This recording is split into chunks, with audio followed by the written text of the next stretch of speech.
Ipinagkanulo ng asawang pinagsilbihan ng 2 taon. Habang pagod niyang inihahanda ang hapunan, dinig na dinig niya ang halakhakan ng kanyang asawa at ng babae nito mula sa kanilang silid. Isa na lang siyang katulong na may titulo, sabi ni Angelo. Sa isang iglap, gumuho ang mundong itinayo ni Isabelina. Tapos na ang pagiging martir. Pero paano babangon ang isang reynang inakalang isa lamang alipin? Ang kwentong ito ay magsisimula sa 2 dagok na sabay natatama sa kanyang puso. Matigas na ang kamay niya, parang papel de liha. Nandidiri ako tuwing hinahawakan niya ko. Ang mga salitang yon, bawat pantig ay tila maliliit na bubog na tumutusok sa aking pandinig, ay nagmula sa kabilang panig ng nakasaradong pinto ng aming silid-aklatan. Napatigil ako sa aking paglalakad. Ang boses ay kay Angelo, ang aking asawa. May kausap siya sa telepono at ang kanyang tono ay puno ng pagkasuklam. Isang tonong hindi ko kailanman inakalang maririnig mula sa kanya, lalo na kung ako ang pinag-uusapan. Sa aking mga kamay, hawak ko ang isang maliit na bote ng mamahaling hand cream. Isang buwan kong inipon ang perang pinambili ko rito mula sa kakarampot na budget na ibinibigay niya sa akin para sa bahay. Ang bango nito ay amoy lavender at vanilla. Isang halimuyak na umaasa akong magugustuhan niya. Isang munting regalo para sa kanya nang walang anumang okasyon. Isang paalala lang sana na iniisip ko siya. Ang bote ay biglang bumagsak mula sa aking nanlalamig at nanginginig na mga daliri. Bumagsak ito sa makapal na alpombra ng pasilyo, lumikha ng isang halos walang tunog na pagbagsak. Ngunit sa loob ng aking dibdib, may isang bagay na gumuho na ang ingay ay nakakabingi. Hindi ako humikbi. Hindi tumulo ang aking mga luha. Ang tanging naramdaman ko ay ang unti-unting pagkawala ng pakiramdam sa aking mga kamay na tila hindi na sa akin.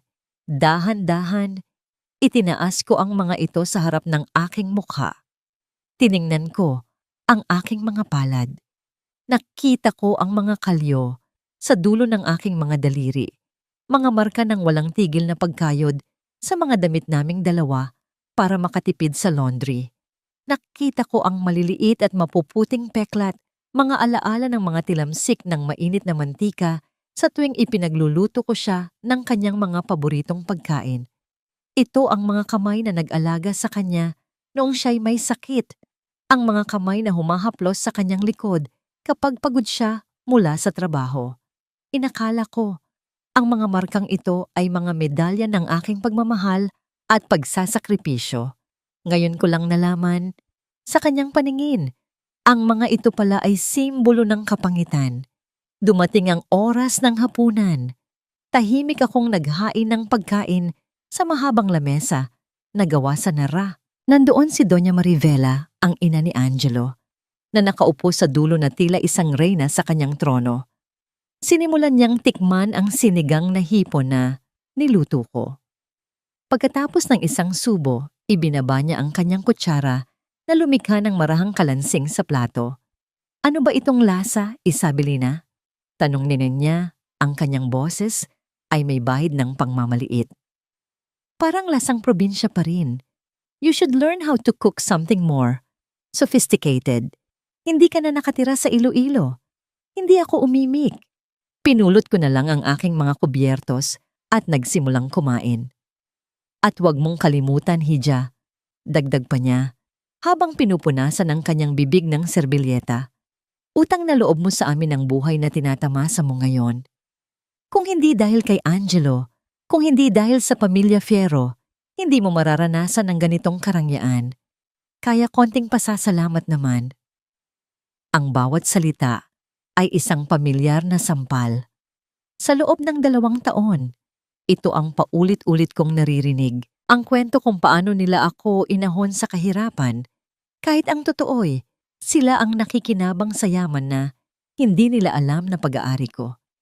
Ngumiti lang ako ng mapait at tumango, gaya ng dati. Pagkatapos ng hapunan, habang nagliligpit ako ng pinagkainan, Naiwan ni Angelo ang kanyang telepono sa ibabaw ng mesa. Bigla itong umilaw, nagpapakita ng isang mensahe. Hindi ko sinasadyang mabasa ito. Galing sa isang numerong nakapangalan lang na K. Ang mensahe ay maikli, ngunit malinaw. Got the results. Positive. Isang malamig na kuryente ang gumapang sa aking buong katawan. Positive. Anong resulta?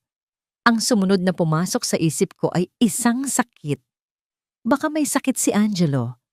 Baka kailangan niya ng pera para sa gamot.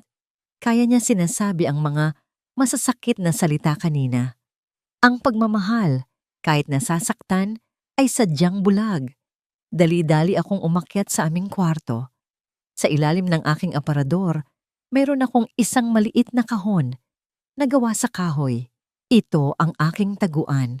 Dito ko iniipon ang bawat pisong natitipid ko mula sa allowance na ibinibigay ni Angelo. Ang pera sa loob nito ay para sana sa pagpapaayos ng bubong ng bahay ng aking mga magulang sa Iloilo. Isang sorpresang regalo para sa kanilang anibersaryo. Nanginginig ang aking mga kamay habang binubuksan ko ang takip nito. Handa na akong kunin ang lahat, ibigay sa kanya. Kahit pakapalit nito'y ang pangarap ko para sa aking mga magulang. Ngunit nang buksan ko ang kahon, isang nakakabinging katahimikan ang sumalubong sa akin. Wala itong laman. Wala. Kahit isang barya. Nakatitig ako sa kawalan sa loob ng kahon at sa unang pagkakataon sa gabing iyon, naramdaman ko ang pagtulo ng mainit na likido sa aking mga pisngi. Ang lahat ay kinuha niya, pati ang tanging bagay na para sana sa mga taong tunay na nagmamahal sa akin ay hindi niya pinalampas. Sa gitna ng katahimikan ng malawak na silid, isang tanong ang umalingaw-ngaw sa aking isipan. Isang tanong na sumira sa natitirang pag-asa sa aking puso. Sa lahat ng ibinigay ko, wala na ba talaga akong halaga? Hindi ko alam kung gaano ako katagal na nakatitig sa kahoy na kahon na walang laman. Ang bawat sulok nito ay tila nangungutya sa aking katangahan. Dahan-dahan, isinara ko ang takip. Ang paggalaw ay mabigat at pagod. Ang mga luha sa aking pisngi ay natuyo na. At ang pumalit sa mga ito ay isang malamig na determinasyon. Kailangan ko ng sagot. Bit-bit ang walang lamang kahon. Bumaba ako ng hagdan. Ang mga paa ko ay tila may sariling isip. Bawat hakbang ay matatag. Naabutan ko si Angelo sa sala, prenteng nakaupo sa sofa habang nanonood ng basketball sa malaking telebisyon. Ang malakas na tunog mula sa mga komentarista ng laro ay sumasalungat sa nakabibinging katahimikan sa aking puso. Tumayo ako sa kanyang harapan. Hinaharangan ang kanyang paningin. Inis siyang lumingon sa akin. "What's the problem, Isa? Hindi mo ba nakikitang nanonood ako?" Hindi ako nagsalita. Dahan-dahan kong inilapag ang kahoy na kahon sa ibabaw ng glass table sa aming pagitan. Ang paglapag nito ay halos walang ingay, ngunit sapat na para makuha ang kanyang buong atensyon. Kumunot ang kanyang noo. "Ano yan?" "Ang ipon ko." Sagot ko. Ang boses ko ay kalmado ngunit may bigat. "Ang pera para sa anibersaryo ni nanay at tatay. Nakita mo ba?" Umiwas siya ng tingin at tumawa ng pilit. "Bakit mo ako tinatanong?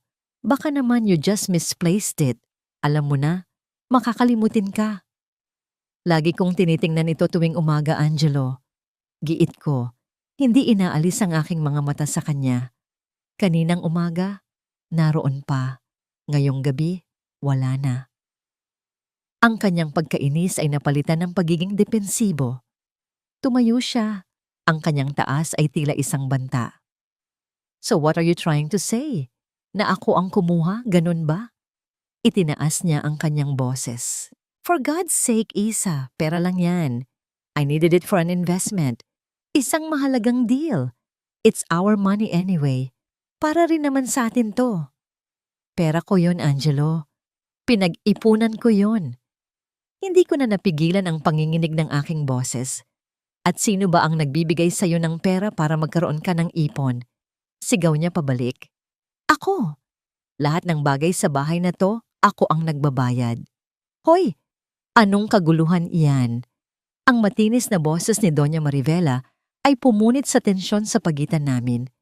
Lumabas siya mula sa kanyang silid, nakasuot ng kanyang sedang roba, ang muka ay nakakunot sa pagkayamot.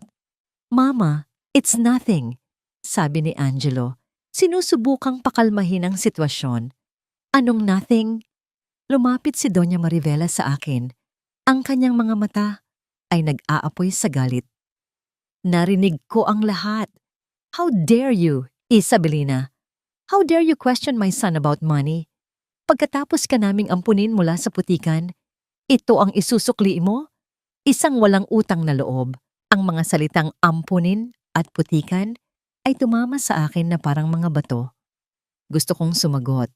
Gusto kong isigaw na ang bahay na tinutulugan niya, ang damit na suot niya, ang lahat ay galing sa putikan na tinutukoy niya. Ngunit wala akong lakas. Napapaligiran ako. Sa bahay na ito, ako ang kontrabida. Tinalikuran ko sila.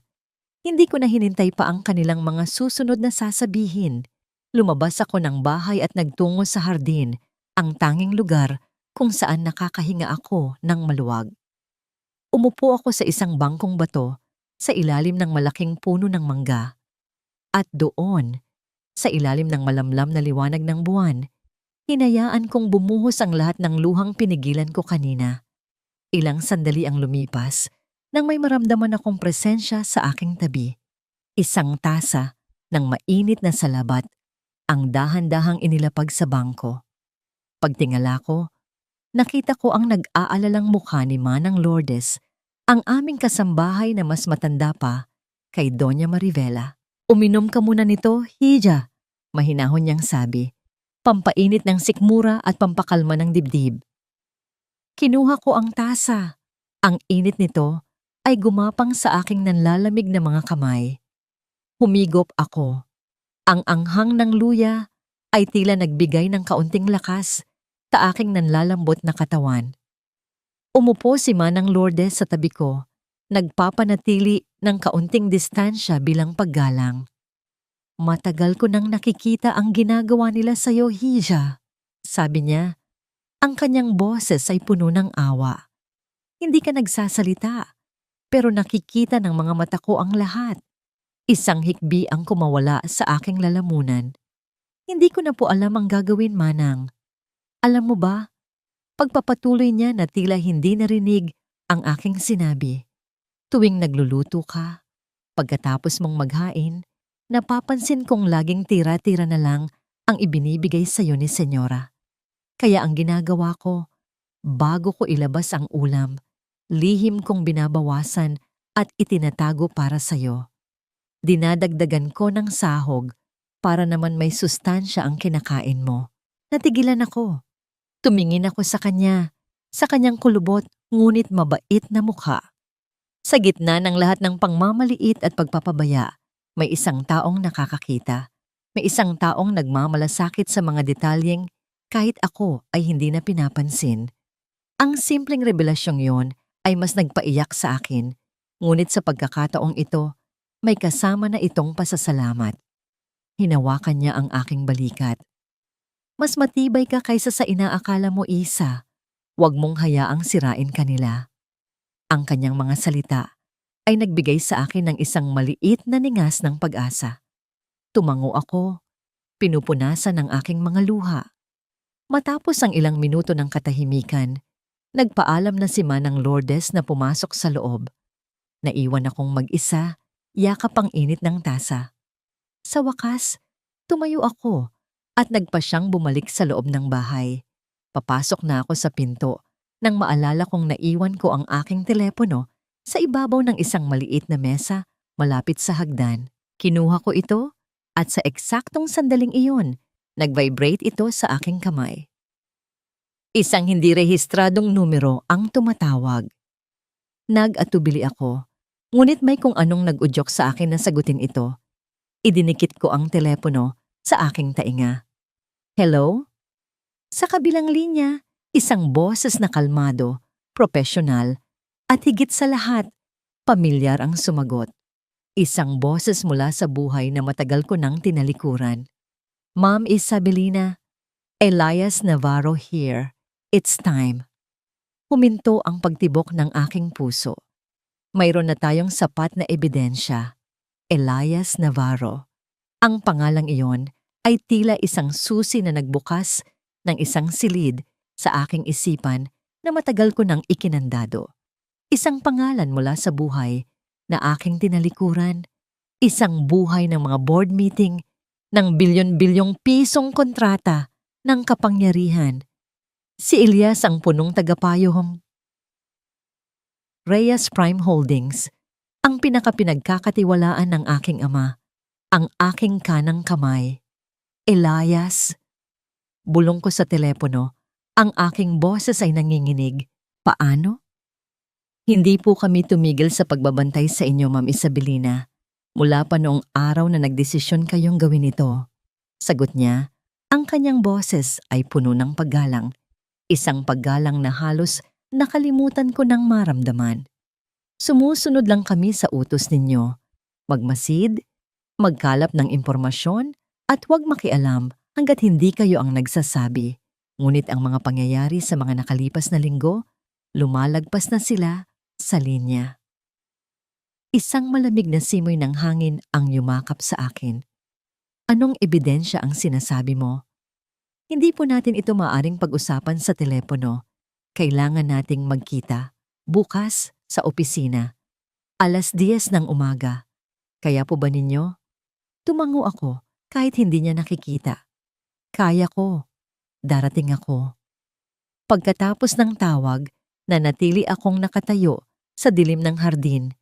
Ang hangin ay hindi na kasing lamig. Ang pag-asa, gaano man kaliit, ay isang uri ng init. Sa unang pagkakataon, sa loob ng 2 taon, naramdaman kong hindi na ako nag-iisa sa laban na ito. Hindi na ako si isang kasawa lamang. Ako si Isabelina Montoya Rea. At oras na para ipaalala sa kanila kung sino ako. Kinabukasan, habang abala si Angelo sa paghahanda. Handa para sa trabaho, ipinakita niya ang isang kayabangang hindi ko pa nakikita dati. Sumisipol-sipol pa siya habang namimili ng isusuot na mamahaling relos. May meeting kami ngayon with some investors. Pagmamayabang niya habang inaayos ang kanyang kurbata sa harap ng salamin. This is it, Isa. This is the start of something big for me, for us. Ang paggamit niya ng salitang us ay tila isang insulto. Ngumiti lang ako. Isang ngangiting hindi umaabot sa aking mga mata. Good luck then. May pupuntahan din ako. Bibisitahin ko lang ang isang matagal ng kaibigan. Tiningnan niya ako mula ulo hanggang paa. Ang aking suot ay isang simpleng bestida at flat na sapatos. Okay, just be home before dinner. Ayokong pinaghihintay si Mama. Sa isang mamahaling coffee shop sa Makati, masayang nag-uusap sina Angelo at Katrina. So, kinuha mo talaga ang lahat ng pera niya? Tanong ni Katrina habang humihigop ng kanyang latte. Of course, baby. Sagot ni Angelo. Inaabot ang kamay ni Katrina sa ibabaw ng mesa. It's for our future baby, anyway. At saka, she owes me that much. 2 taon ko siyang binuhay. Humalakak si Katrina. You're so bad. But that's why I love you. So ano nang plano sa party? Everything is set, sabi ni Angelo. Ang kanyang mga mata ay nagniningning sa kasabikan. That will be our night. The night I finally introduce you as the future Mrs. Fierro. At si Isa, she'll be nothing but a pathetic memory. Malayo sa kanilang mundo ng kasinungalingan, pumasok ako sa isang gusaling salamin sa Ayala Avenue. Ang lobby ay malamig at tahimik, ang sahig na gawa sa marmol ay kumikinang. Bawat empleyadong nakakasalubong ko ay yumuyuko at bumabati ng "Good morning, ma'am," na may halong pagtataka at paggalang. Para akong isang reynang nagbabalik sa kanyang palasyo. Pagdating ko sa pinakamataas na palapag, naghihintay na sa labas ng kanyang opisina si Elias. Ma'am Isabelina, welcome back. Sa loob ng kanyang opisina, ang amoy ng libro at mamahaling kahoy ang sumalubong sa akin. Umupo ako sa isang upuang katad sa harap ng kanyang malaking mesa. Inilapag niya sa harap ko ang isang makapal na brown folder. Lahat po ng kailangan ninyong malaman ay narito, sabi niya. Nanginginig kong binuksan ng folder. Ang unang mga pahina ay mga bank statement, mga malalaking halaga ng pera na inililipat mula sa isang joint account namin ni Angelo patungo sa isang personal account na hindi ko alam na mayroon siya. Ang sunod ay mga kopya ng resibo, mga mamahaling alahas, bag, biyahe papuntang Amanpulo, lahat para kay Katrina. Pagkatapos, ang mga litrato. Doon, malinaw na malinaw, ang mga larawan nila ni Katrina. Magkayakap sa isang restaurant, magkahawak kamay habang naglalakad sa mall, at ang pinakamasakit sa lahat, isang larawan nila na naghahalikan sa loob mismo ng kotse ko, ang kotseng regalo sa akin ng aking ama. Napatigil ako sa paghinga. Ang sakit ay matalas, ngunit hindi na ito kasing lubha ng kagabi. Ang pumalit dito ay isang malamig at matigas na galit. Isinara ko ang aking mga kamao.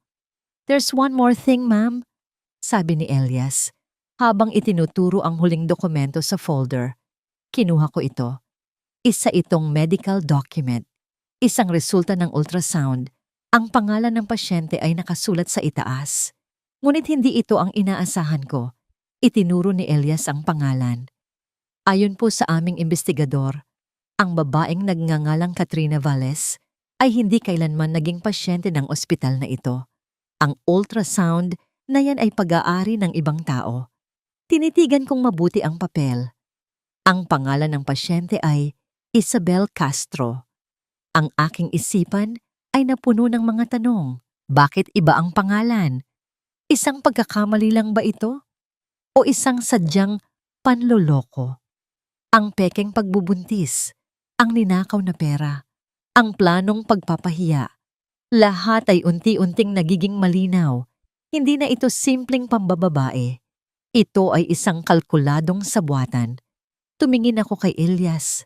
Ang aking mga mata ay hindi na nagpapakita ng kalungkutan, kundi ng isang mapanganib na kapayapaan.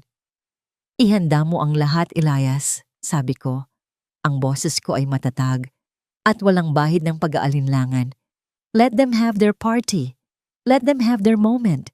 Dahil sa gabing iyon, ibibigay ko sa kanila ang isang palabas na hinding-hindi nila malilimutan. Umuwi ako sa bahay na yon na may dalang bigat na kakaiba. Hindi na ito ang bigat ng kalungkutan, kundi ang bigat ng kaalaman. Ang bawat sulok ng bahay na dating nagpapaalala sa akin ng masasayang alaala. Kahit peke man ang mga iyon, ay ngayoy tila mga eksena sa isang krimen. Ang sofa kung saan kami dating nanonood ng pelikula. Ang lamesa kung saan ko siya ipinaghahain. Ang hagdanan kung saan niya ako unang hinalikan. Lahat ay nabahiran na ng lason ng kanyang pagtataksil. Sa loob ng ilang araw, pinanatili ko ang aking pagkukunwari. Ako pa rin ang isang asawang masunurin, nagluluto, naglilinis, nag-aasikaso. Ngunit sa likod ng aking mga ngiti, isang plano ang unti-unting nabubuo. Bawat kilos ko ay may layunin. Bawat pagmamasid ay may kahulugan. Pinag-aaralan ko sila, ang kanilang mga gawi, ang kanilang mga kahinaan. Para akong isang mangangasong tahimik na nag-aabang ng tamang pagkakataon para umatake. Isang hapon, habang nag-aayos ako ng mga bulaklak sa florera, narinig ko ang pagdating ng isang sasakyan. Hindi ito ang kotse ni Angelo. Maya-maya, bumukas ang pinto at pumasok si Doña Marivela. Ngunit hindi siya nag-iisa. Kasama niya si Katrina. Napatigil ako sa aking ginagawa. Ang puso ko ay nagsimulang tumibok ng mas mabilis. Nakasuot si Katrina ng isang puting bestida na medyo maluwag at ang kanyang buhok ay nakapusod ng maayos. May dala siyang ngiti sa kanyang mga labi, isang ngiting puno ng tagumpay. Ang kanyang mga mata ay direktang tumingin sa akin, naghahamon. Isabelina! Kija! Bati ni Doña Marivela. Ang kanyang boses ay tila pulot na may tinatagong lason. May bisita tayo, si Katrina. Dinala ko siya rito para mag-usap kayo ng masinsinan. Woman to woman. Hindi ako makapagsalita. Ano ang ibig niyang sabihin? Inalalaya ni Doña Marivela si Katrina na maupo sa sofa. Inasikaso niya ito na tila isang mahal na bisita. Inabutan ng unan para sa kanyang likod. Samantala, ako'y nanatiling nakatayo, isang estranghero sa sarili kong pamamahay. Katrina has something to tell you, Isa. Pagpapatuloy ni Doña Marivela. Tumingin sa akin si Katrina.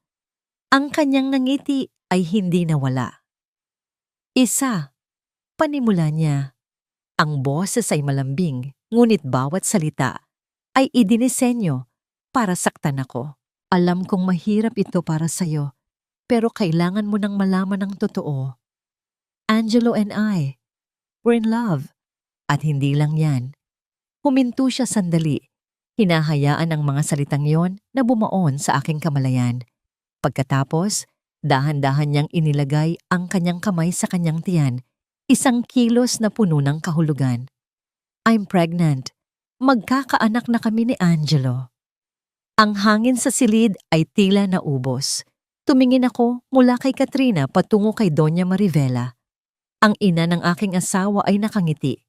Isang nangiting nagpapakita ng buong suporta sa babaeng sisira ng aming pagsasama. Walang bahid ng hiya, walang bakas ng konsensya. Sa sandaling iyon, naintindihan ko na. Sila ay magkakampi.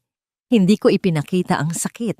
Sa halip, isang malamig na katahimikan ang bumalot sa akin. Naalala ko ang peking resulta ng ultrasound sa folder ni Elias. Naalala ko ang pangalang Isabel Castro. Talaga? Iyon lang ang lumabas sa aking bibig. Ang boses ko ay walang emosyon, na tila ikinagulat nilang dalawa. Marahil ay inaasahan nilang magwawala ako, iiyak, magmamakaawa. Yes, sagot ni Katrina, medyo nawala sa kanyang kumpiyansa. Kaya sana, para sa kapakanan ng bata, para sa kapayapaan ng lahat, palayain mo na si Angelo. Let him be happy. Let him be a father to his child. At ikaw naman, Isabelina, segunda ni Doña Marivela, ang kanyang boses ay nagbalik sa dati nitong pagiging matalas. Huwag ka nang magmatigas. Alam nating lahat na hindi mo kayang bigyan ng anak si Angelo. You are barren. Isang baog. Kaya ano pang silbi mo sa pamilyang ito? It's time for you to go. Baog. Ang salitang yon ay mas masakit kaysa sa sampal.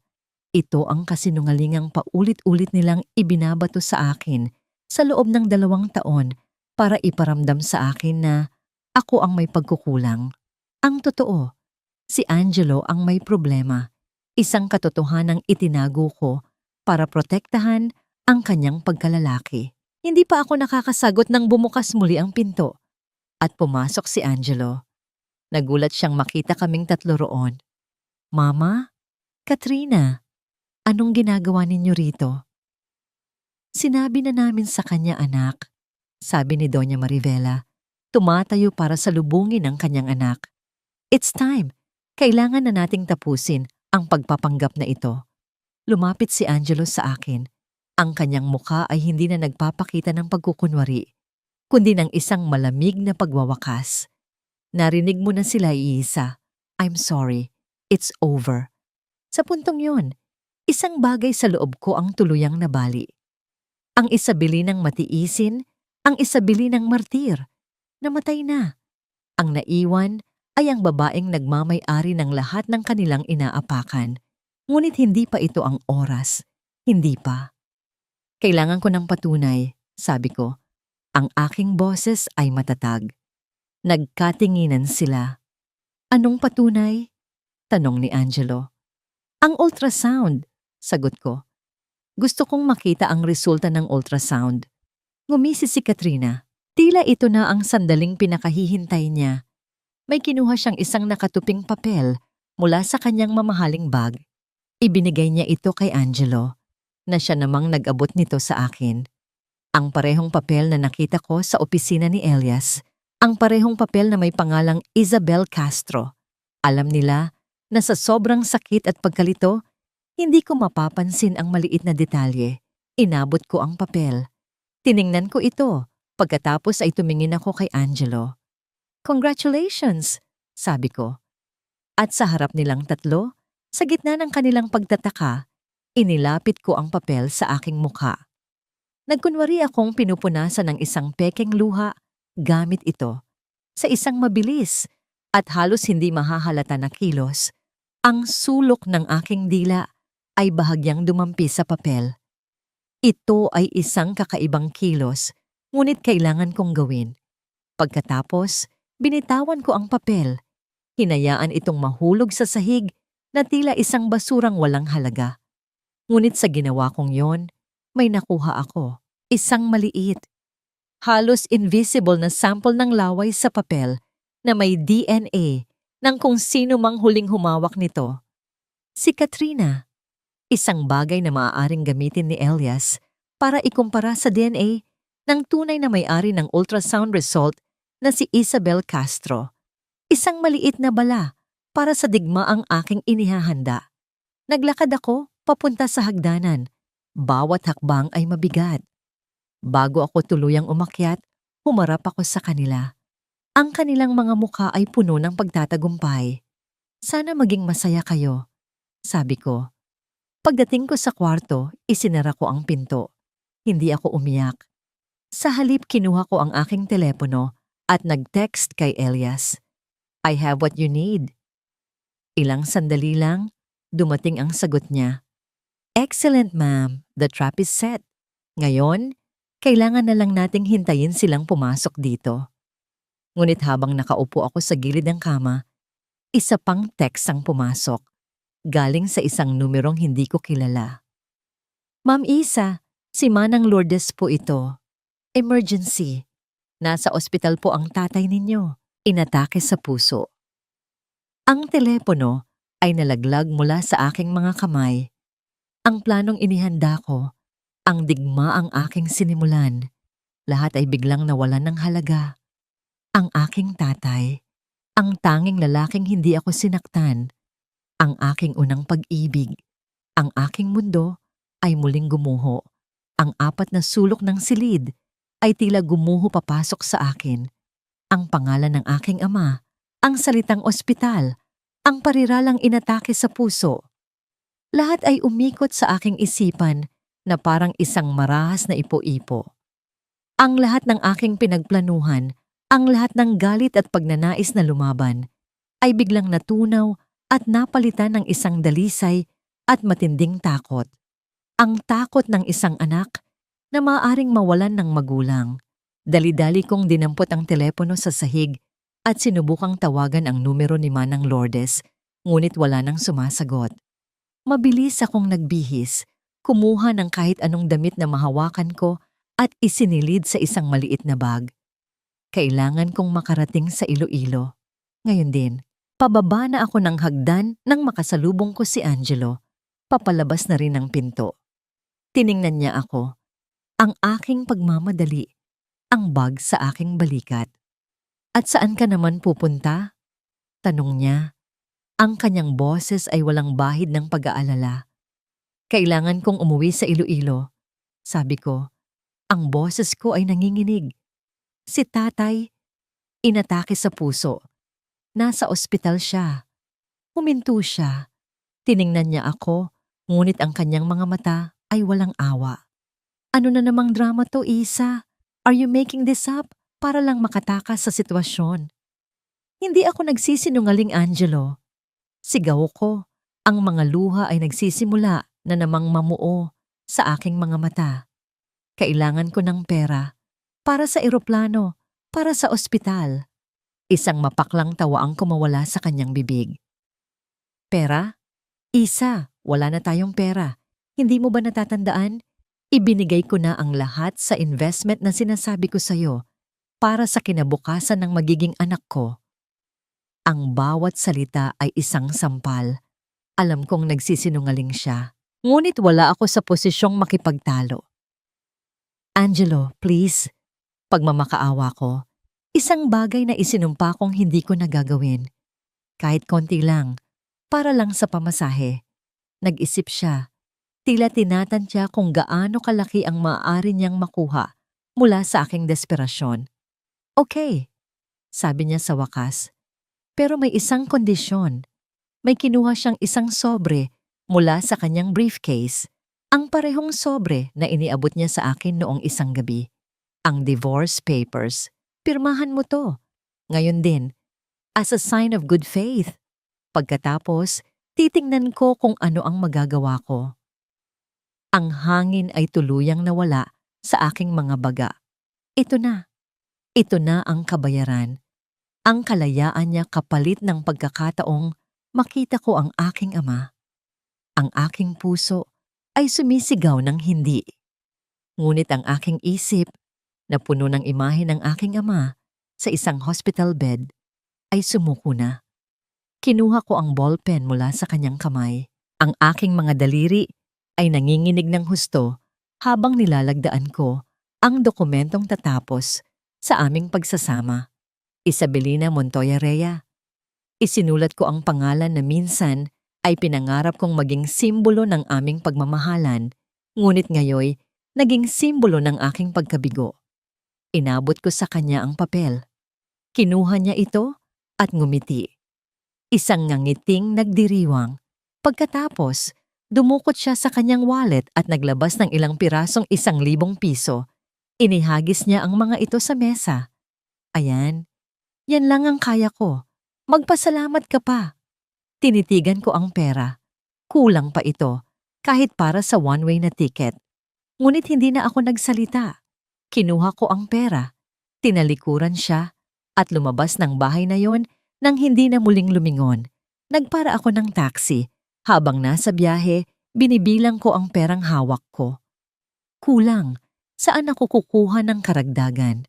Ang mga bank account ko sa ilalim ng pangalang Rhea ay hindi ko maaaring galawin nang hindi nagdudulot ng hinala. Kailangan kong manatili bilang si Yesang simple, ang asawang walang pera. At doon, habang tinitingnan ko ang aking refleksyon sa bintana ng taxi, isang bagay ang kumislap sa aking leeg. Ang kwintas. Isang manipis na kwintas na gawa sa platino na may palawit na isang maliit na diamante na hugis luha. Regalo ito sa akin ng aking ina bago siya pumanaw. Sa likod ng palawit ay may nakaukit na mga salita. Ang aking tanging yaman. Hinawakan ko ito. Ang lamig ng metal ay tila nangungusap sa akin. Naalala ko ang sinabi ng aking ina nang ibigay niya ito. Kapag nawala na ako, Isa, isuot mo ito para maalala mo na kahit anong mangyari, ikaw ang pinakamahalagang yaman ko. Sa pinakamalapit na sanglaan po, Manong, sabi ko sa driver, ang aking boses ay basag. Ang loob ng sanglaan ay maliwanag at malamig. Amoy luma at amoy ng mga pangarap na isinuko. Inilapag ko ang kwinta sa salaming counter. Kinuha ito ng appraiser, isang lalaking may makapal na salamin, at sinuri ito gamit ang isang maliit na lente. Maganda ang kalidad ng bato. 18 karat platinum chain, sabi niya. Ang kanyang boses ay walang emosyon. Binigyan niya ako ng isang presyo. Sapat na para sa pamasahe at sa paunang bayad sa ospital. Pumikit ako ng mariin. Sige po, bulong ko. Pinirmahan ko ang isa na namang papel.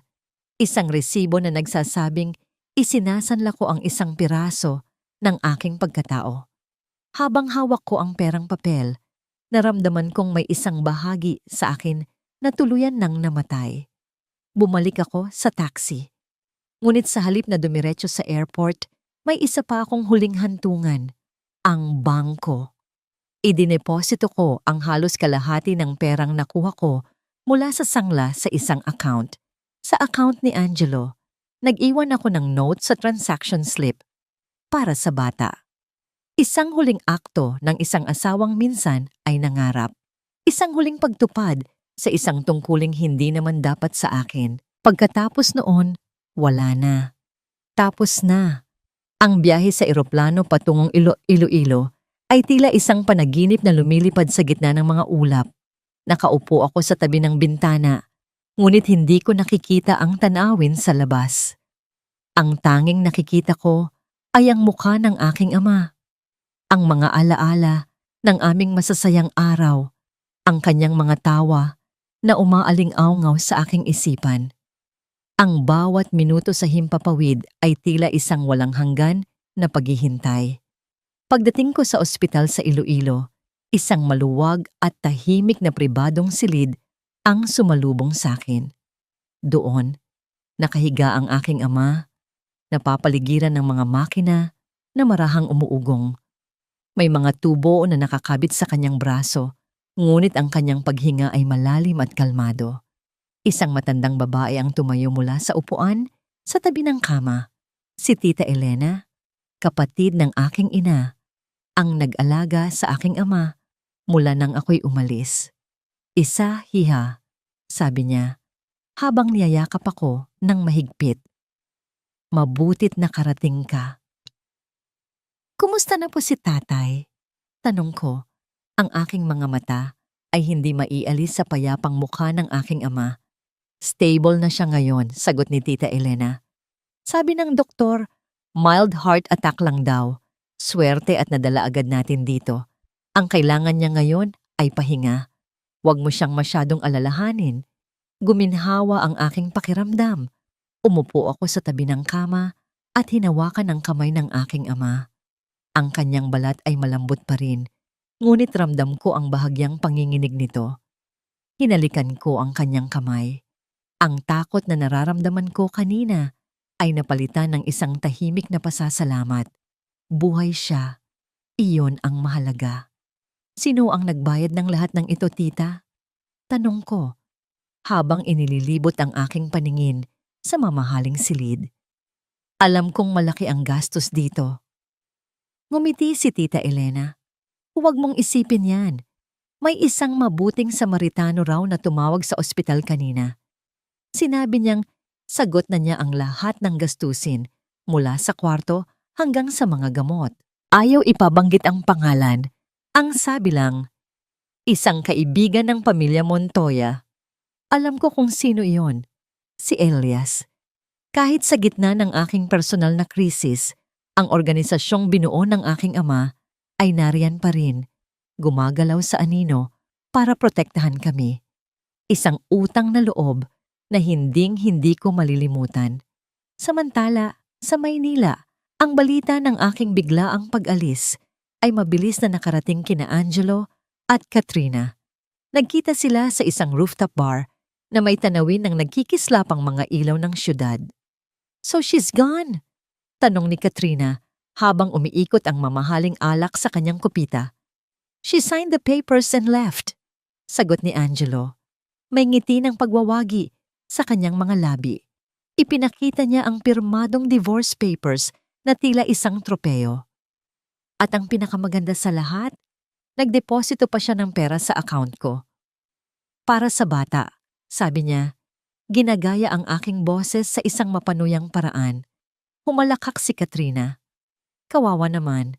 She really thinks you're a monster, but in reality, you're just practical. It's all about the plan, baby. And everything is falling into place. Sabi ni Angelo. Itinaas niya ang kanyang kopita. Ngayon, pag-usapan natin ang grand finale. Ang ika-10 anniversary party ng kumpanya. Ang kanyang mga mata ay nagniningning sa ilalim ng mga ilaw ng syudad. Isang ningning na hindi dulot ng pag-ibig, kundi ng purong ambisyon. Gusto kong maging perpekto ang lahat, sabi niya. I want all the big names in business to be there. The media, the influencers. Sa gabing iyon, aakyat ako sa entablado para sa aking acceptance speech bilang bagong vice president. At sa tabi ko, ikaw. Ipapakilala kita sa lahat at ipapahayag natin ang tungkol sa ating magiging anak. Paano si Isa? Tanong ni Katrina. What if she decides to show up and make a scene? Isang masamang ngiti ang gumuhit sa labi ni Angelo. That's the best part. Inaasahan ko siyang darating. In fact, magpapadala ako ng imbitasyon sa kanya. Gusto kong makita niya ang lahat. Gusto kong makita niya ang mundong hindi kailanman magiging para sa kanya. At kapag tapos na ang lahat, kapag nasa akin na ang lahat ng atensyon, doon, sa harap ng daan-daang tao, luluhod siya sa harap ko. Magmamakaawa siyang palayain ko siya. At ako, bilang isang mabuting tao, ay pagbibigyan siya. Ang kanyang plano ay malupit at detalyado.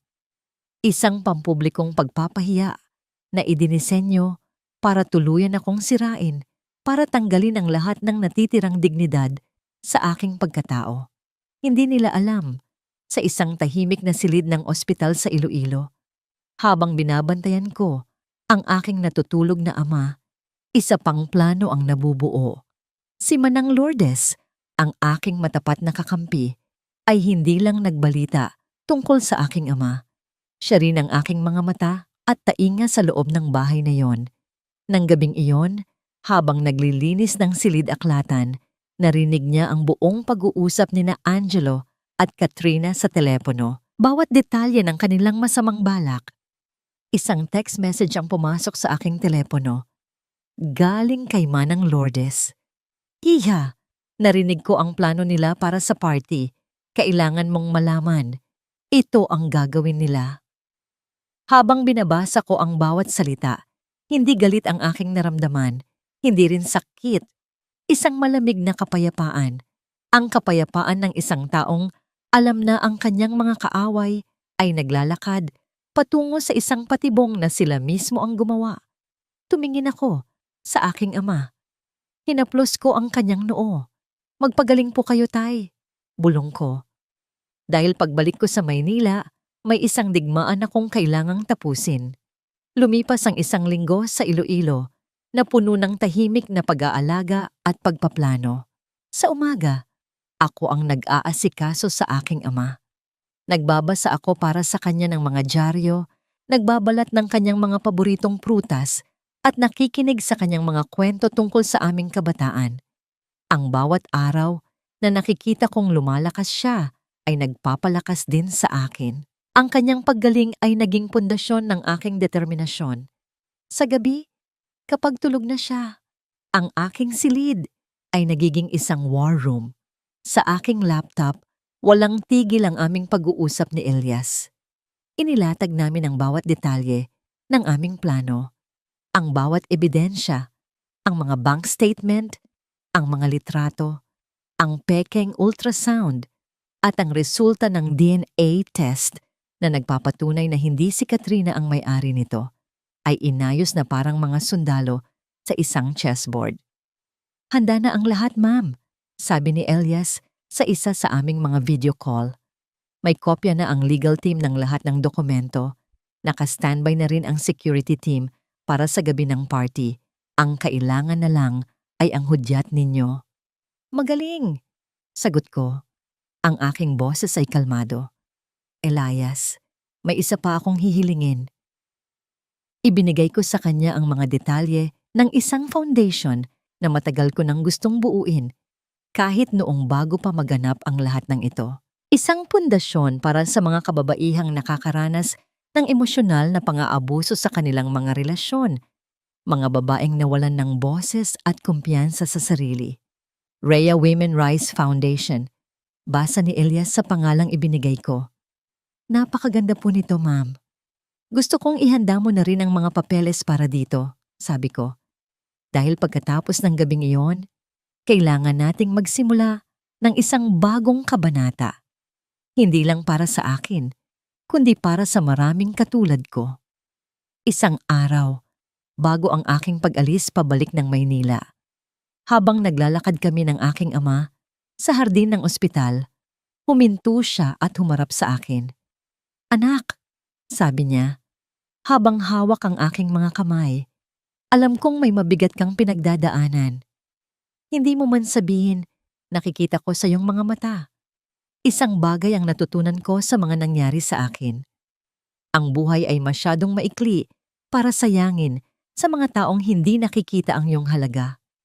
Niyakap ko siya ng mahigpit. Ang kanyang mga salita, ang huling piraso ng kalasag na kailangan ko. Pagbalik ko sa Maynila, hindi ako umuwi sa bahay kung saan nakatira si Angelo. Dumiretso ako sa isang 5-star hotel sa ilalim ng isa sa mga kumpanya ng Reyes Prime Holdings. Ang presidential suite na matagal nang nakareserba para sa akin ay naging aking bagong tahanan at headquarters. Pagpasok ko sa suite, ang unang bumungad sa akin ay isang malaking kahon na nakapatong sa ibabaw ng kama. Mayroon itong isang simpleng tala para sa Reyna. Galing kay Elias. Dahan-dahan kong binuksan ang kahon. Sa loob, nakalatag sa malambot na seda, ay isang damit. Isang evening gown na kulay royal blue. Ang kulay ng kapangyarihan at karangalan.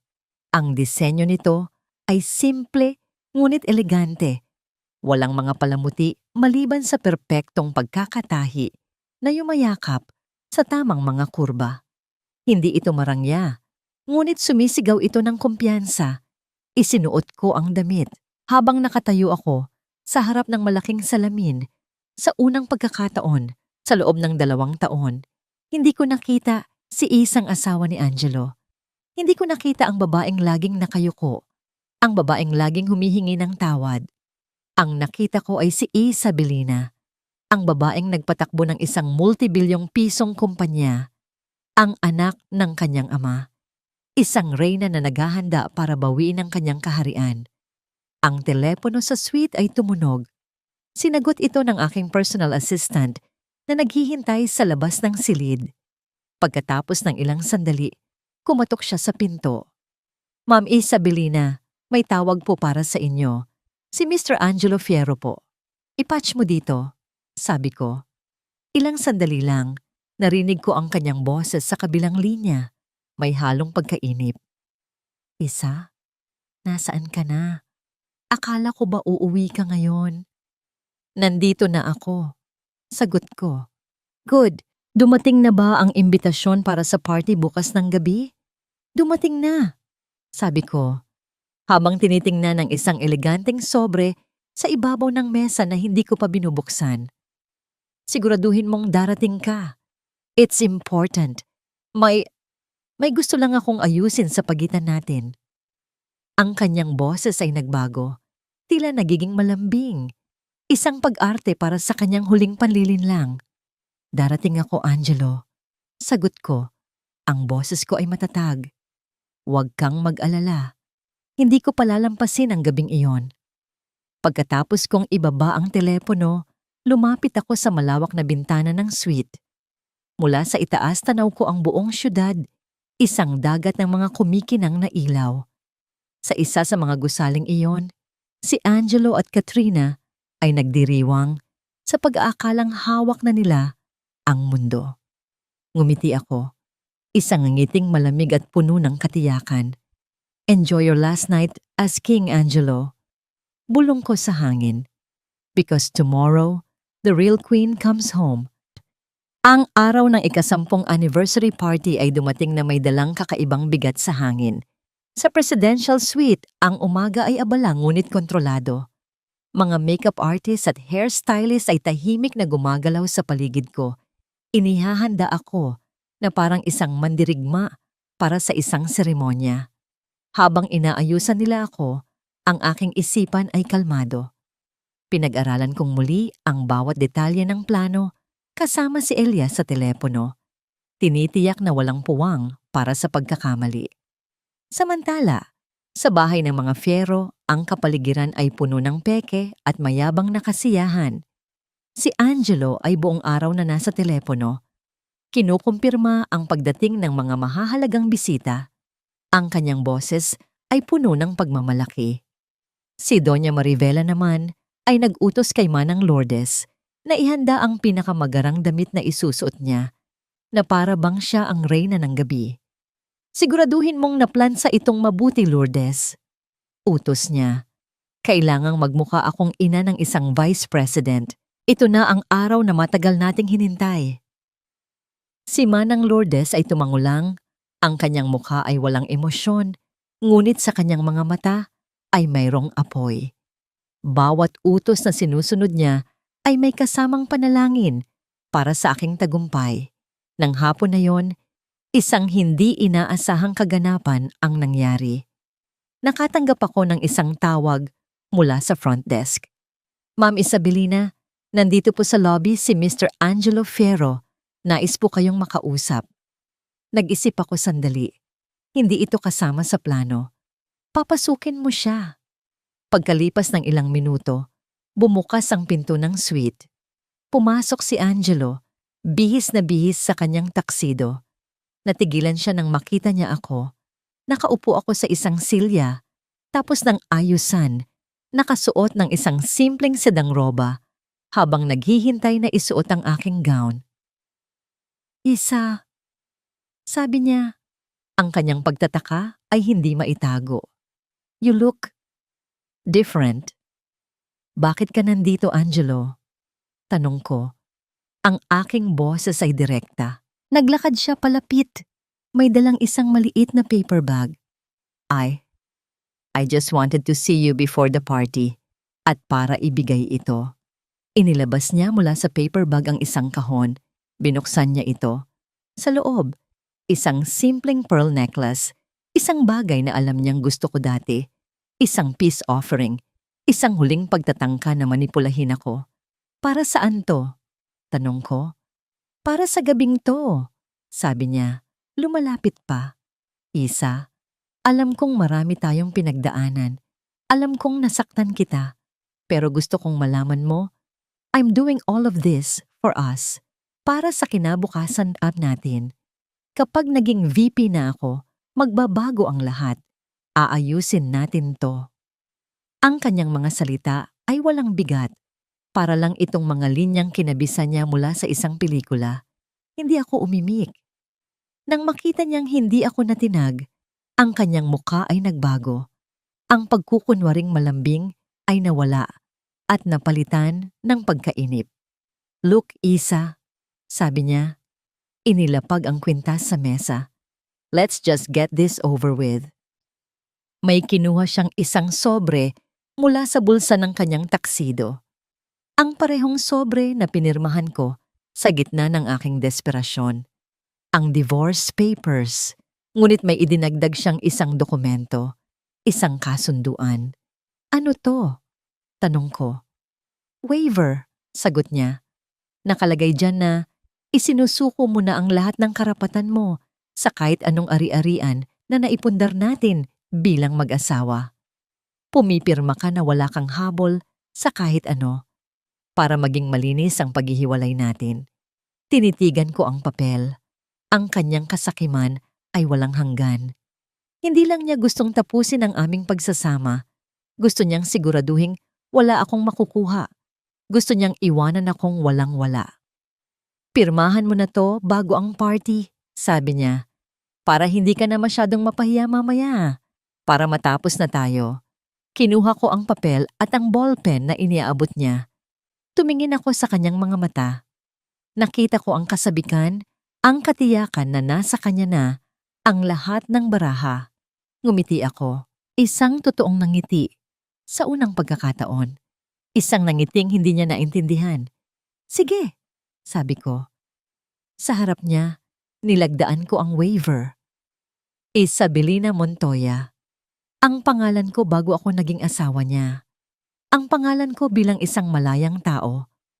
Kinuha niya ang papel na may ngiting tagumpay na, Good, mas pinadali mo ang lahat. Tumayo siya para umalis. Magkita na lang tayo sa party. Angelo, tawag ko bago siya makalabas ng pinto. Lumingon siya. Good luck sa speech mo mamaya. Sabi ko, gawin mong pinakamahusay dahil siguradong hindi ito malilimutan ng lahat. Isang bahagyang pagtataka ang dumaan sa kanyang mukha, ngunit ipinagsawalang bahala niya ito. Tumango lang siya at tuluyan nang umalis. Nang magsara ang pinto, tumayo ako. Lumapit ako sa malaking salamin. Inalis ko ang aking roba. Inilalantad ang royal blue na gown sa ilalim nito. Isinuot ko ang mga diamanteng hikaw na ipinamana sa akin. hindi ang pekeng perlas na dala niya. Kinuha ko ang aking telepono at tinawagan si Elias. He took the bait. Nasa kanya na ang pirmadong waiver. Narinig ko ang isang mahinang tawa sa kabilang linya. Kung ganoon, ma'am, kumpleto na ang lahat ng ebidensya ng kanyang panloloko. Ang kasunduang yan ang magpapatunay ng kanyang intensyon na linlangin kayo mula sa simula. I know, sabi ko. Tumingin akong muli sa aking refleksyon sa salamin. Ang babaeng nakatitig pabalik ay hindi na nangangailangan ng awa. Hindi na nangangailangan ng pag-intindi. Ang kailangan niya ay hustisya. It's time, Elias, sabi ko. Ang aking boses ay matatag na parang bakal. Let the show begin. Ang ballroom ng The Manila Peninsula Hotel ay nagliliwanag na parang isang kahon ng alahas.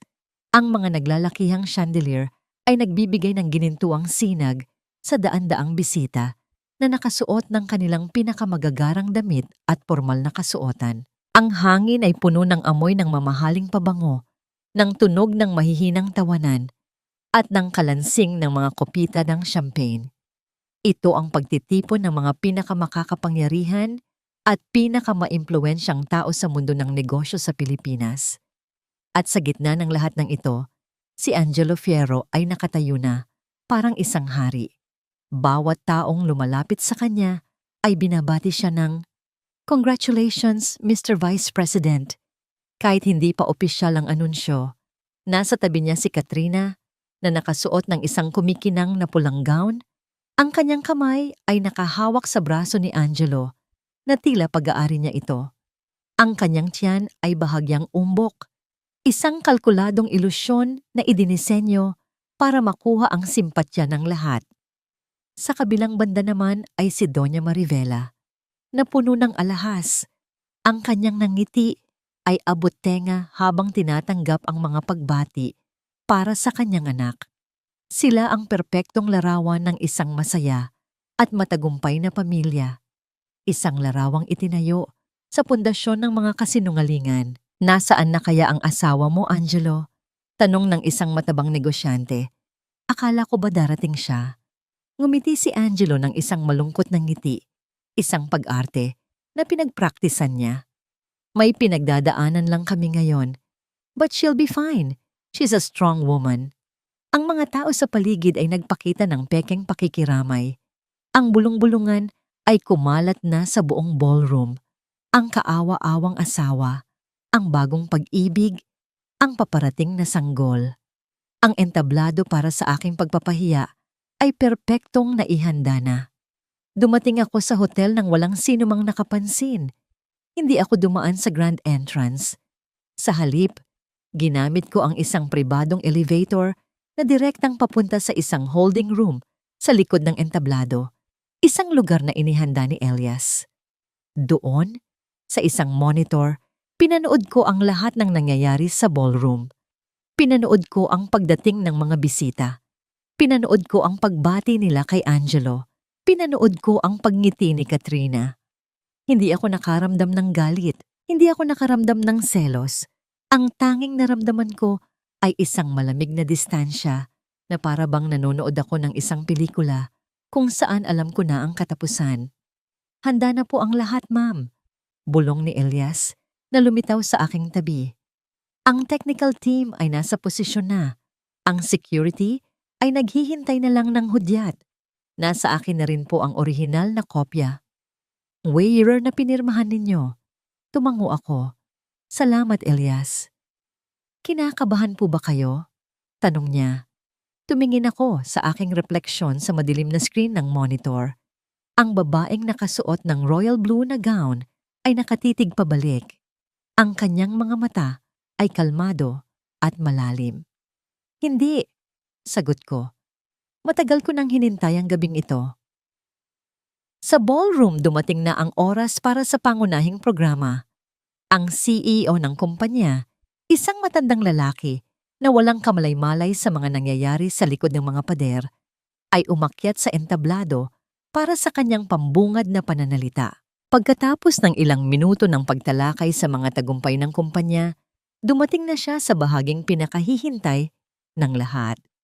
At ngayon, isang karangalan para sa akin na ipakilala ang taong magiging bagong haligi ng ating kumpanya, isang taong nagpakita ng pambihirang dedikasyon at talino, ang ating bagong Vice President, Mr. Angelo Fierro. Isang malakas na palakpakan ang umalingaw-ngaw sa buong silid. Umakyat si Angelo sa entablado, kumakaway sa mga tao na parang isang politiko. Ang kanyang nangiti ay nakakasilaw. Kinuha niya ang mikropono mula sa CEO.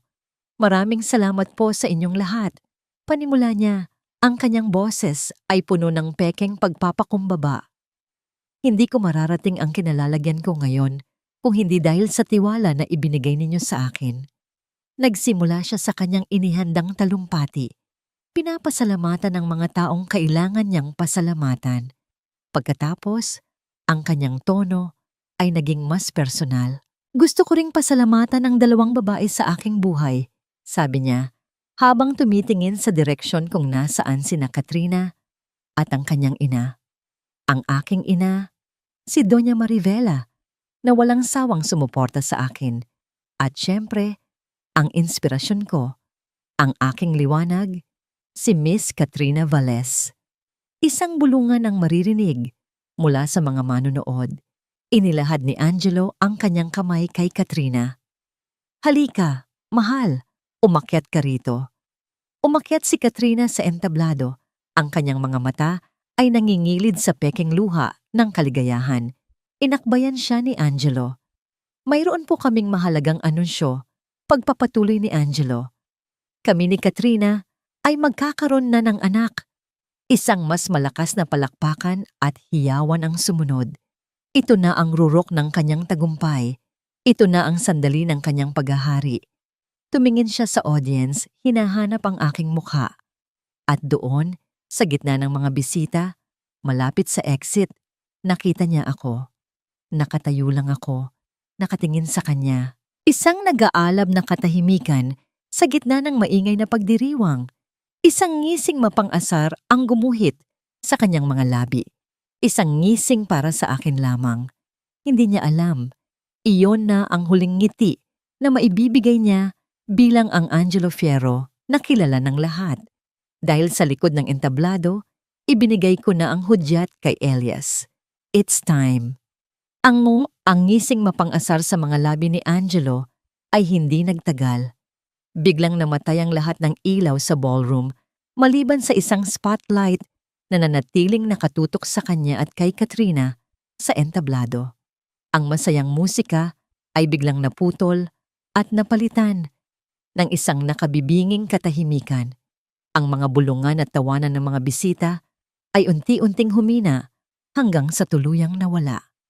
Anong nangyayari? Narinig kong bulong ni Angelo sa mikropono. Ang kanyang boses ay may bahid na ng pagkalito. Tumingin siya sa technical booth sa likod, ngunit walang sumasagot. At doon, sa gitna ng katahimikan, isang boses ang umalingaw-ngaw mula sa mga speaker ng ballroom. Isang boses na kalmado, malinaw, at puno ng kapangyarihan. Ang aking boses. Isang magandang gabi po sa inyong lahat. Lahat ng ulo ay lumingon. Hinahanap kung saan nanggagaling ang boses. Si Angelo at Katrina ay natigilan sa entablado na parang mga estatwang nagyelo sa ilalim ng spotlight. Naglakad ako mula sa dilim sa gilid ng ballroom, dahan-dahan, bawat hakbang ay may bigat at layunin. Ang royal blue na gown ko ay tila humahawi sa kadiliman.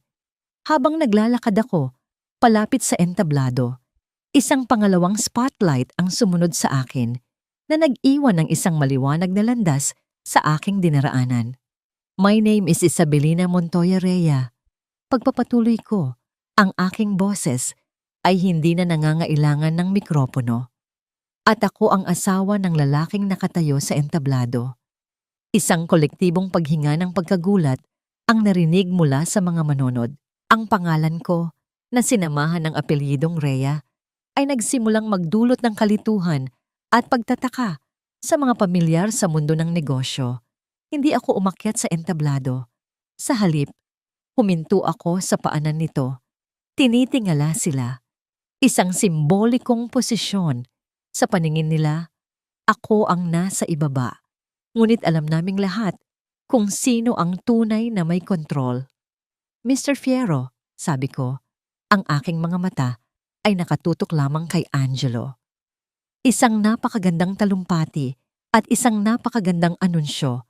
Ngunit bago natin ipagdiwang ang iyong bagong posisyon at ang iyong magiging anak, may ilang bagay lang akong gustong liwanagin. Biglang umilaw ang dalawang malalaking LED screen sa magkabilang gilid ng entablado.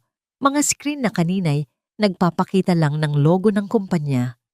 Ngayon, ang nakalagay na rito ay ang kopya ng isang bank statement. Una, pag-usapan natin ang investment na sinasabi mo, sabi ko. Habang ang mga numero sa screen ay nagpapakita ng malalaking halaga ng perang inilipat mula sa aming joint account patungo sa isang personal account ni Angelo. Ito ba ang investment na sinasabi mong para sa atin? O para sa mga mamahaling regalo, biyahe at condo unit na ipinangalan mo kay Miss Katrina Valles? Ang mga resibo at titulo ng ari-arian ay sunod-sunod na lumabas sa screen. Ang mga tao ay nagsimulang magbulungan. Ang kanilang mga mukha ay puno ng pagkabigla. Si Angelo ay namutla. "This is ridiculous! Sino ang may gawa nito?" Sigaw niya. Sinusubukang agawin ang atensyon. Hindi ko siya pinansin. Pangalawa, pag-usapan natin ang iyong malinis na paghihiwalay. Pagpapatuloy ko. Ang pirmadong waiver na may pangalang Isabelina Montoya ay lumitaw sa screen, pinalaki para mabasa ng lahat. Ang dokumentong ito, na pinirmahan ko ilang oras lang ang nakalipas, ay nagpapatunay na isinusuko ko ang lahat ng aking karapatan sa ating mga ari-arian. Isang napakagandang kilos mula sa isang asawang iiwanan, hindi ba? Ngunit ang tanong ay, anong ari-arian ang pinag-uusapan natin? Ang bahay na tinitirhan natin? Ang mga kotseng ginagamit mo? Ang lahat ng yan ba ay sayo para hingin mo sa akin na isuko ko? Si Doña Marivela, na nasa audience, ay tumayo. "Walang hiya ka. Paano mo nagagawa ito sa anak ko?" Isang spotlight ang biglang tumutok sa kanya. Siya ay natigilan. "Doña Marivela," sabi ko, ang aking boses ay malamig. "Ang utang na loob na lagi ninyong isinusumbat sa akin. Alam niyo ba kung sino talaga ang nagbayad ng 1 milyong pisong bill sa ospital nung muntik na kayong mamatay? 3 taon na ang nakalipas. Hindi ang inyong anak, kundi ang baog at pulubi na manugang ninyo. Isang kopya ng hospital bill at ang bank transfer mula sa isa sa aking mga personal account ang lumitaw sa screen." Si Doña Marivela ay napaupo na para bang nawalan ng lakas. Ang kanyang bibig ay nakabukas sa pagkabigla. Ang aking mga mata ay bumalik kay Katrina. "At panghuli, Miss Valles, binabati kita sa iyong pagbubuntis." Si Katrina, na kanina pa nanginginig, ay pilit nang ngumiti. "Salamat." Ngunit may kaunting problema, sabi ko. Ang resulta ng ultrasound ay lumitaw sa screen. Ang pangalang Isabel Castro ay malinaw na nakasulat. Sa tabi nito, lumitaw ang resulta ng isang DNA comparison. Ayon sa resulta ng pagsusuri, isang boses mula sa mga speaker ang nagsalita. Ang boses ni Elias na tila isang tagapagsalaysay ng katotohanan. Ang DNA sample na nakuha mula sa nasabing dokumento ay hindi tumutugma sa DNA sample ni Miss Katrina Valles. Sa madaling salita, ang ebidensyang ito ay isang panloloko. Ang buong ballroom ay sumabog sa isang malakas na bulungan. Si Katrina ay napahawak sa kanyang tiyan na tila nasasaktan. "Hindi totoo yan! Nagsisinungaling siya!" sigaw niya. "Talaga ba?" tanong ko. "Kung ganoon, bakit hindi natin tawagan ang tunay na may-ari ng ultrasound na?" Yan. Ang pangalan niya ay Isabel Castro. At ayon sa aming investigador, Handa siyang magsampa ng kaso laban sa'yo para sa pagnanakaw ng kanyang personal na dokumento. Iyon na ang huling dagok. Si Katrina ay napaiyak at tumakbo pababa ng entablado.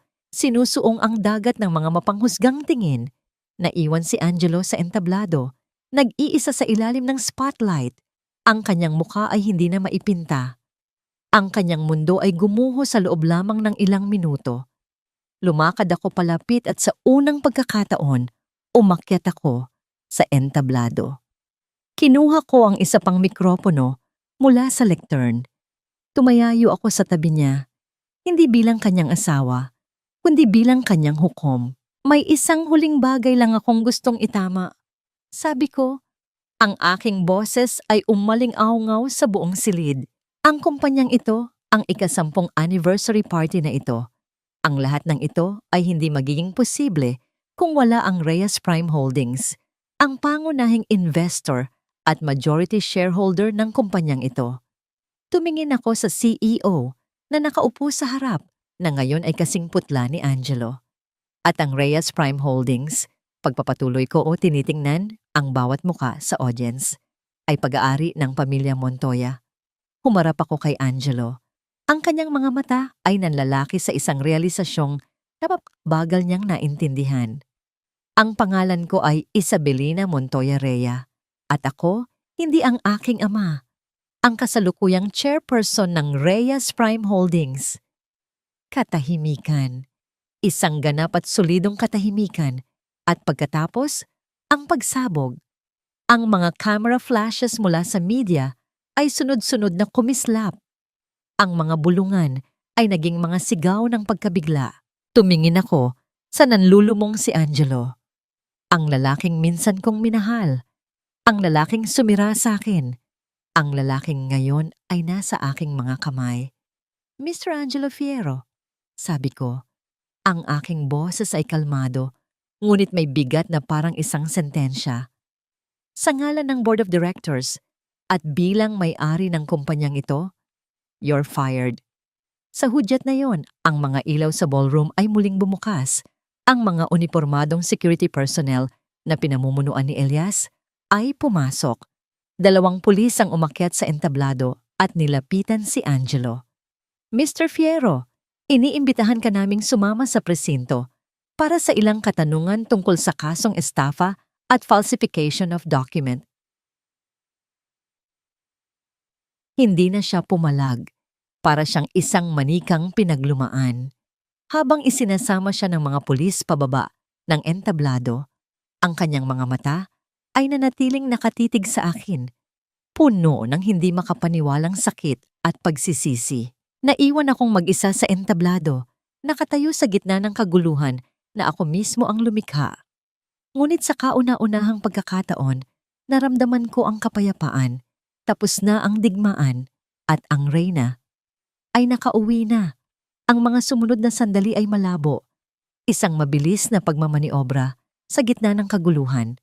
Habang si Angelo ay isinasama palabas ng mga pulis, ang atensyon ng lahat ay nahati. Ang ilan ay sumunod sa eksena.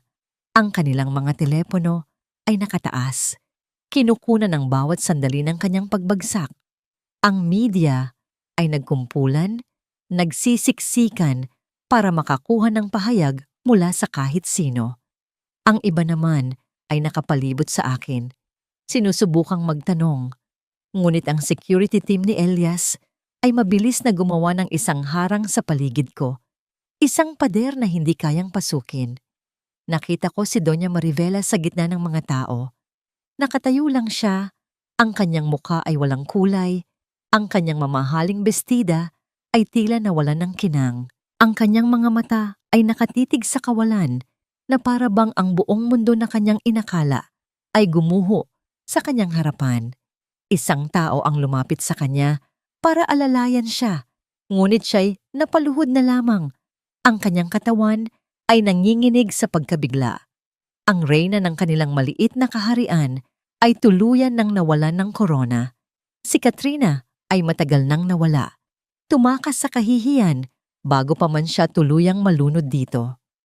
Sa pamamagitan ng isang pribadong daanan sa likod, Mabilis akong inilabas ni Elias mula sa hotel.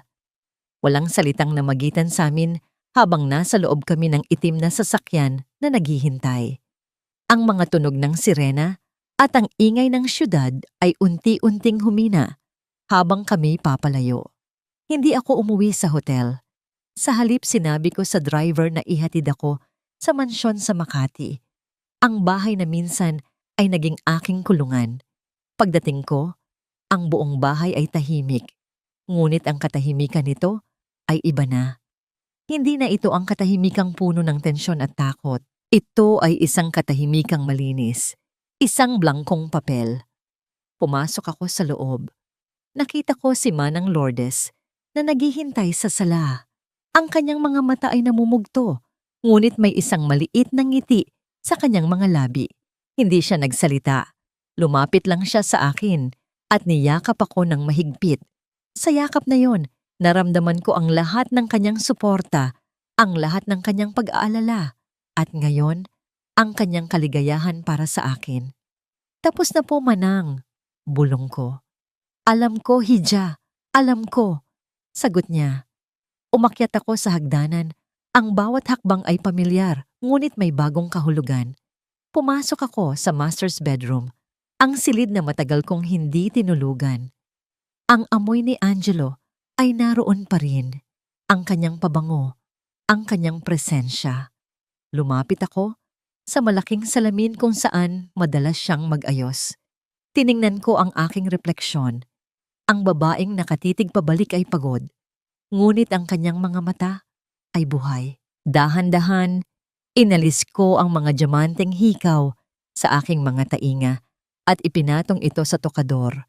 Inalis ko ang mga pin sa aking buhok at hinayaan itong bumagsak sa aking mga balikat. Pagkatapos, lumakad ako papunta sa walk-in closet.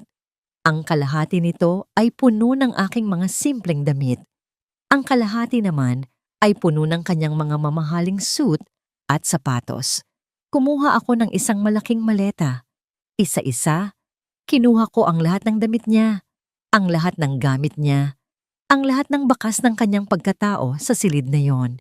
Inilagay ko ang mga ito sa maleta, hindi dahil sa galit, kundi dahil sa pangangailangang maglinis. Kailangan kong alisin ang abo ng kahapon para makapagsimula ng bago. Nang matapos ako, ang kanyang bahagi ng aparador ay wala ng laman. Isinara ko ang maleta at itinulak ito palabas ng silid. Ibinaba ko ito sa hagdanan at iniwan sa tabi ng pinto. Bumalik ako sa kwarto. Humiga ako sa gitna ng malawak na kama.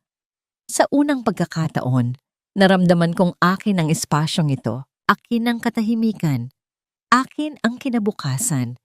Ipinikit ko ang aking mga mata. Hindi ko inisip si Angelo, hindi ko inisip si Katrina o si Doña Marivela. Ang tanging inisip ko ay ang payapang mukha ng aking ama, ang yakap ni Manang Lourdes at ang babaeng nakita ko sa salamin kanina. Isang babaeng nasaktan, isang babaeng lumaban, isang babaeng sa wakas ay malaya na. Ang mga sumunod na linggo ay lumipas na parang isang mahabang paghinga pagkatapos ng isang matinding pagtakbo. Ang iskandalo sa ika-10 anniversary party ay naging laman ng bawat balita sa negosyo. Ang pangalang Isabelina Montoya Rea, na dating isang misteryo, ay biglang naging simbolo ng kapangyarihan ng isang babae. Ngunit malayo sa ingay ng media at sa mga usap-usapan, pinili kong manatili sa katahimikan. Ang divorce at annulment papers ay mabilis na naproseso sa tulong ng legal team ni Elias. Ang kasunduang pinirmahan ni Angelo na nagpapatunay ng kanyang masamang intensyon ang naging pinakamalakas na ebidensya laban sa kanya. Hinarap niya ang mga kasong isinampa ng Board of Directors para sa fraud at corporate espionage dahil napatunayang ibinabahagi niya ang mga kumpidensyal na impormasyon ng kumpanya kay Katrina. Ang kanyang pagbagsak ay mabilis at ganap.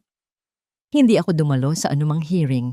Ipinagkatiwala ko na ang lahat kay Elias, hindi dahil sa wala akong pakialam, kundi dahil alam kong ang tunay na hustisya para sa akin ay hindi ang makita siyang nagdurusa sa kulungan, kundi ang makita ang sarili kong muling nabubuo. malayo sa kanya. Ang mansyon sa Makati ay unti-unting nagbago. Pinalitan ko ang mga muebles, itinapon ang lahat ng bagay na nagpapaalala sa akin ng nakaraan. Pininturahan kong muli ang mga pader ng mas maliliwanag na kulay. Ang hardin, na dati aking kanlungan sa kalungkutan, ay naging lugar ng aking kaligayahan. Nagtanim ako ng mga bagong bulaklak, mga simbolo ng bagong simula. Isang araw, habang nagdidilig ako ng mga rosas, lumapit sa akin si Manang Lourdes. "Hija," sabi niya, "may dalang isang sobre. May sulat para sa'yo, mula kay Doña Marivela." Nanginginig kong binuksan ito. Ang sulat ay maikli. Ang pagkakasulat ay magulo, na tila isinulat ng isang kamay na nanginginig. "Patawad, Isabelina, sa lahat ng nagawa ko. Ngayon ko lang naintindihan. Sana balang araw, mapatawad mo ako." Walang galit na namuo sa aking puso. Tanging awa. Itinupi ko ang sulat at itinago ito. Ang pagpapatawad, natutunan ko, ay hindi isang bagay na ibinibigay mo para sa ibang tao. Ibinibigay mo ito para sa iyong sarili, para makalaya ka sa bigat ng nakaraan. Ang pinakamalaking pagbabago ay naganap hindi sa labas, kundi sa loob ko. Sinimulan kong muling pamunuan ang Reyes Prime Holdings, hindi na mula sa anino, kundi ng hayagan. Ang bawat araw sa opisina ay isang paalala ng aking kakayahan, ng aking talino, ng aking halaga. Ang mga board meeting na dati kong kinatatakutan ay naging lugar kung saan ang aking boses ay naririnig at iginagalang. Dumating ang araw ng opisyal na paglulunsad ng Rhea Women Rise Foundation. Ginanap ito sa parehong ballroom kung saan naganap ang aking pagbubunyag. Ngunit ngayon, ang kapaligiran ay puno ng pag-asa at inspirasyon. Ang mga bisita ay mga babaeng nagmula sa iba't ibang sektor, mga survivor, at mga tagapagtaguyod ng karapatan ng kababaihan. Umakyat ako sa entablado, hindi bilang isang biktima, kundi bilang isang saksi. Ikinuwento ko ang aking pinagdaanan, hindi para humingi ng awa, kundi para magbigay ng lakas. Ang bawat isa sa atin ay merong kwento, sabi ko sa mga manunood, at sa bawat kwento, merong sakit. Ngunit ang sakit ay hindi ang katapusan. Ito ay maaaring maging simula. Ang simula ng pagkilala sa ating tunay na lakas, sa ating tunay na halaga. Ang Rhea Women Rise Foundation ay itinayo hindi para kalabanin ang mga lalaki, kundi para itaas ang mga babae. Para ipaalala sa atin na ang ating kaligayahan ay hindi nakasalalay sa pag-aproba ng iba, kundi sa pagmamahal natin sa ating sarili. Isang masigabong palakpakan ang sumunod sa aking talumpati. Pagbaba ko ng entablado, isang pamilyar na figura ang sumalubong sa akin. Si Manang Lourdes, nakasuot ng isang magandang bestida, ang kanyang mukha ay puno ng pagmamalaki. "Manang," sabi ko, habang inaabot ang kanyang mga kamay, "may alok ako para sa'yo." "Ano iyon, Hija?" "Gusto kong ikaw ang mamuno sa araw-araw na operasyon ng foundation na ito," sabi ko, "dahil walang sino man ang mas nakakaintindi sa kahalagahan ng pagtulong sa kapwa nang walang hinihintay na kapalit kaysa sayo." Ang mga luha ay namuo sa kanyang mga mata. "Hija, isa lang akong kasambahay." "Para sa akin, Manang, isa kang bayani," sagot ko, "at kailangan ng mundong ito ng mas maraming bayaning tulad mo." Niyakap niya ako ng mahigpit, at sa sandaling iyon, sa gitna ng pagdiriwang, naramdaman ko ang tunay na kahulugan ng paghilom. Hindi ito ang paglimot sa sakit, kundi ang paggamit sa sakit na yon para gumawa ng kabutihan. Tapos na ang kabanata ni Angelo sa aking buhay. Ngunit ang kwento ni Isabelina, ang tunay na Isabelina, ay nagsisimula pa lamang. Makalipas ang 1 taon, ang mga alingaw-ngaw ng nakaraan ay tuluyan ng huminahon at naging bahagi na lamang ng isang malayong alaala. Ang pangalang Fiero ay nawala na sa sirkulasyon ng mataas na lipunan, napalitan ng mga bagong pangalan, mga bagong eskandalo. Si Angelo, matapos pagsilbihan ng kanyang pinaikling sentensya dahil sa plea bargain, ay nakalaya. Ngunit ang kalayaang iyon ay may kasamang anino ng kanyang nakaraan. Walang kumpanyang gustong tumanggap sa kanya. Ang mga kaibigang dati bumabati sa kanya ay umiiwas na ng tingin. Nawala ang kanyang kinang, ang kanyang kayabangan.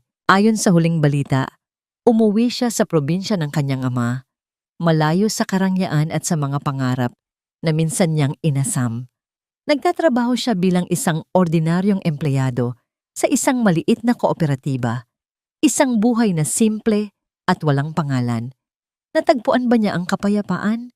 Walang nakakaalam. Ngunit natutunan niya sa pinakamasakit na paraan ang tunay na halaga ng mga bagay na kanyang iwinaksi. Si Katrina Valles ay naglaho na parang bula. Matapos mabunyag ang kanyang panloloko, tinalikuran siya ng industriyang minsan niyang sinubukang pagharian. Ang kanyang pangalan ay naging isang babala. May mga bali-balitang umalis siya ng bansa, dala ang kahihiyan, upang magsimulang muli sa lugar kung saan walang nakakakilala sa kanya. Si Doña Marivela ay tumira sa isang maliit na apartment na inupahan para sa kanya ng isang malayong kamag-anak. Ang kanyang mga alahas at mamahaling damit ay naibenta na. Natutunan niyang mamalengke, magluto para sa sarili at mamuhay ng walang mga katulong. Sa kanyang pag-isa, sa katahimikan ng kanyang simpleng tahanan, madalas niyang hawakan ang sulat ng paghingi ng tawad na hindi kailanman sinagot, ngunit alam niyang nabasa. Ang kanyang parusa ay hindi ang kahirapan, kundi ang araw-araw na paggising na dala ang bigat ng kanyang pagsisisi. At ako, si Isabelina, ang aking buhay ay hindi isang perpektong fairy tale. May mga araw pa rin na ang mga alaala ng sakit ay bumibisita, ngunit hindi na sila nananatili, para na lamang silang mga ulap na dumadaan sa isang maaliwalas na kalangitan. Ang Reyes Prime Holdings ay lalong lumago sa ilalim ng aking pamumuno. Ngunit ang tunay kong yaman ay hindi na nasusukat sa stock market. Ito ay nasusukat sa mga ngiti ng mga babaeng natutulungan ng Rhea Women Rights Foundation, na ngayon ay isa ng matatag na institusyon sa ilalim ng mahusay na pangangasiwa ni Manang Lourdes. Ito ay nasusukat sa bawat tawa ng aking ama, na ngayon ay tuluyan ng magaling at madalas nang bumisita sa Maynila. Isang hapon, habang papalubog ang araw, nakatayo ako sa dalampasigan ng aming bahay bakasyonan sa Iloilo. Ang kulay kahel na sinag ng araw ay humahalik sa aking balat. Ang malumanay na alon ay nag-iiwan ng mga bula sa buhanginan. Hindi na ako naghahanap ng pag-ibig mula sa iba. Natagpuan ko na ito sa loob ko. Hindi ko na kailangan ng isang lalaki para buuin ako. Dahil sa pagdaan ng panahon, natutunan kong ako pala ay buo mula pa sa simula.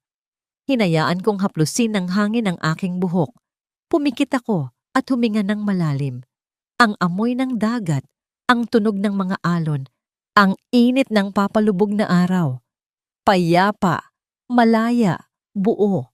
Ito ang aking tagumpay at ito ay akin lamang.